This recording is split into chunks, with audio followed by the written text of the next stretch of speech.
So 16.2 has now been released, and what do you know, more shoulders. Really important for this one, although it's not overhead work, to have a nice mobile shoulder, mostly for the work that we're doing with the kipping. So today we're going to be looking at, again, opening round through the front of the shoulder here in order to get a nice strong kip, both for that toes to bar and the muscle up.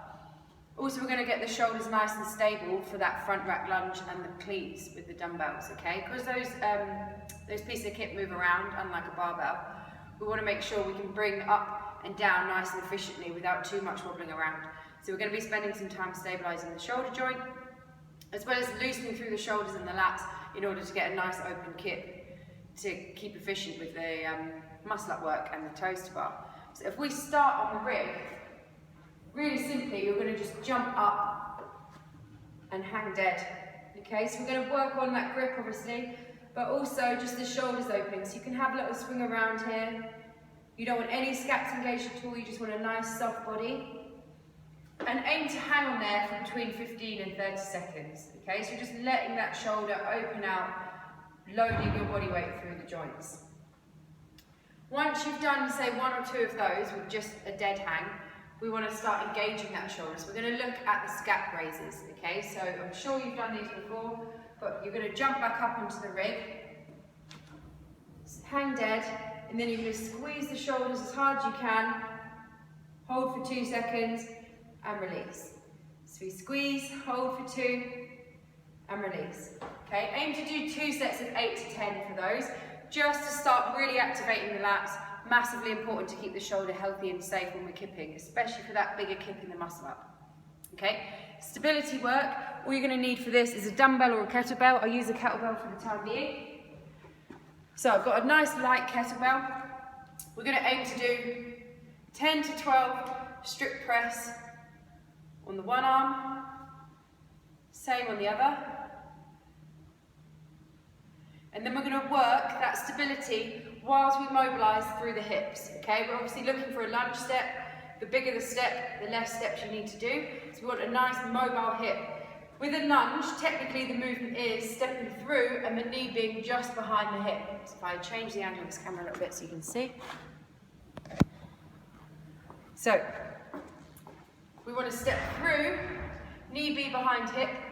From here, you're going to tuck your hips underneath, so you're engaging that hip flexor region at the front. Should feel a nice tight pull here. And you're going to do nice, slow, strict press. So you're squeezing that butt cheek, hips press through, nice straight line coming through here. Okay, so we're working on that shoulder stability and that hip range of motion. So we're aiming for 6 to 10 on the left, swap hands, step through the other side, make sure the knee is behind the hip on the rear leg, tuck the hip underneath, squeeze the butt cheek, 6 to 10 with this side. Okay, you can then take that into a step and press. Okay, easier here if you work opposite side, so right arm, left leg. Do 5 one side, and 5 the other. Okay, so we're warming up hips and shoulders at the same time. That ground to overhead, luckily there's only 8 reps this week, so not too much going through the lower back, but we're going to warm that spine up with a Jefferson curl.